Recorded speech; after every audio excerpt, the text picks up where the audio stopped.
the way you used to design, say, the way you used to design entity diagram relationships, no, the data flow, and we all know how it is designed. So that entity diagram, now we have to put a tab that if in this entity diagram there is one layer of PII, that personal identifiable information, what do we do with that? So if we keep that orientation in our solution architect's mind, that okay, if this is there, so archival is must. If this is there, encryption is must. If this is there, at this time, right to forget or consent is must. So that layer will have to build in our BA's diagram mind, in our solution architect's mind, in our cost components and our clients' proposals. So in my assessment, it's like I agree with Bhuvneshwar's idea. It's a Y2K opportunity for all of us. At least 5 to 10%, a new component will come, which everybody, I'm sure, will agree to pay upfront.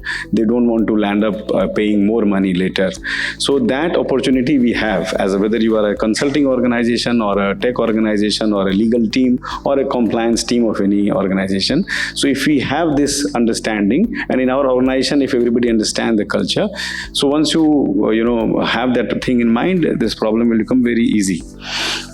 Second is, it has also created a lot of opportunity for changing the way we design our application. Now we tend to centralize processing. Now, if the cost of centralized processing is very high, because of reduced cost and more speed in internet, we have the tendency in last 10-15 years has been to centralize processing in one common billing application, in one common, say, any ERP or any system. Now we would like to process it at the client's end itself. If I change the architecture, that I start processing applications PII part at the client end and only get the requisite information in my central server and change the architecture, it will save a lot of problem. If any data layer is there and we think that something might possibly go wrong.